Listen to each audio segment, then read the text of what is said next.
sebesar 200 juta. Kemudian hasil penjualan itu diberikan kepada ibunya sepeda motor, tetapi surat-suratnya terkait BPKB maupun STNK dan sebagainya itu berada di tangan ibunya. Nah, setelah motor diberikan kepada ibunya, kemudian motor ini dipergunakan oleh saudaranya semua juga. Jadi motor ini dipakai bersama-sama, dipakai sama pamannya, sepupunya. Mengetahui hal seperti ini, si anak ataupun si Maksum tidak terima dan dengan alasan bahwa motor itu nanti takut rusak dan sebagainya. Akhirnya si anak ini meminta kembali motor itu, serahkan motor itu sekarang. Tetapi si ibu bersikeras menolak karena merasa itu jatah warisannya dia dari almarhum suami. Nah, dari sini mulailah pertikaian, perselisihan. Nah, sehingga waktu itu dari tingkat dusun sudah dimediasikan, tapi tidak ada titik temu. Tetap semuanya bersikeras. Akhirnya karena tidak ada titik temu, melaporkan Maksum ini ke Polres. Pada waktu itu diterima sama anggota piket. Dan mengetahui bahwa si Maksum ini melaporkan ibu kandungnya sendiri, maka inisiatif waktu itu anggota yang piket adalah memanggil langsung ibunya untuk dimediasi di Polres. Tetapi waktu itu dimediasi oleh anggota yang piket tidak ada titik temu juga, bahkan semakin panas lah situasinya. Ketika semakin panas, anggota piket melaporkan ke saya dan saya mencoba untuk memediasi. Itu aja kronologisnya seperti itu. Tidak boleh polisi bertemu.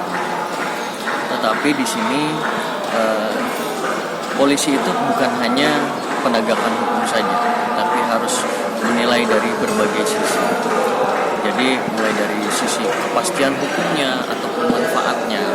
Nah, di sini kita dalam menegakkan hukum juga tidak bisa melupakan hati nurani ataupun norma-norma agama dan sebagainya. Bagaimana kepentingan di mata masyarakat bagaimana. Jadi di situ saya jujur saja saya juga merasa terbawa suasana juga pada saat itu, yang saya merasa sedih apabila seorang anak yang tindakannya seperti itu terhadap ibunya. Jadi makanya saya waktu itu mengambil keputusan bahwa saya akan menolak laporan ini dan saya memohon untuk diselesaikan secara baik-baik saja sekarang. Itu adalah sebuah spontanitas saya yang jujur saya sedih sekali ketika si anak ini semakin membentak ibunya, semakin memarahi ibunya. Ya walaupun saya tidak mengerti ya bahasa yang, karena waktu itu bahasa daerah ya saya kurang begitu mengerti. Hanya saja saya melihat dari raut wajah ibunya yang waktu itu mulai nangis ini. Ya saya waktu itu hanya pengen si ibu ini jangan sampai semakin sedih gitu. Saya pengen berhenti permasalahan ini berhenti. Akhirnya saya menawarkan seperti itu. Pada intinya saya hanya pengen si ibu ini lepas dari kesedihan dan selesai permasalahan. Saya spontanitas saja. Mediasinya tercapai atau gimana? Untuk mediasinya akhirnya keputusannya adalah akhirnya pelapor saya suruh pulang untuk mendinginkan dulu suasana lah, karena saya melihat pelapor sangat-sangat emosi ya, jadi saya himbau untuk pulang dan berpikir kembali. Apakah ini salah satu restoratif justice yang diterapkan?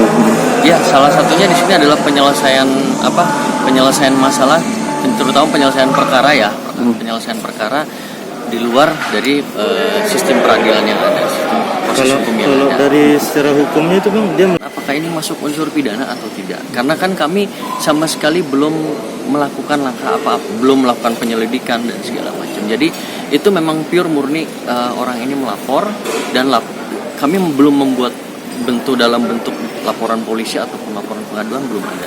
Jadi kami itu hanya secara lisan menerima laporan langsung kita mediasi. Soal tadi itu Bang? Ya, jadi karena kemarin saya melihat si anak ini membentak ibunya, memarahi ibunya, jadi ya saya di situ ya saya melepaskan dari sisi profesi saya ya.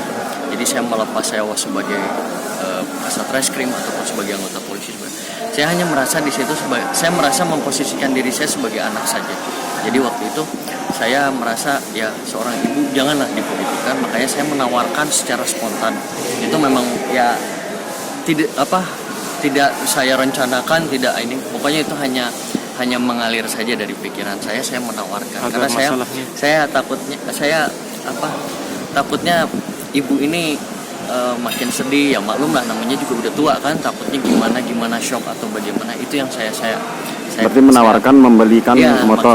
Saya waktu itu ya cuma pengen sudahlah saya beli, yang penting selesai permasalahan. Karena saya ngeliat ibu ini kasihan banget.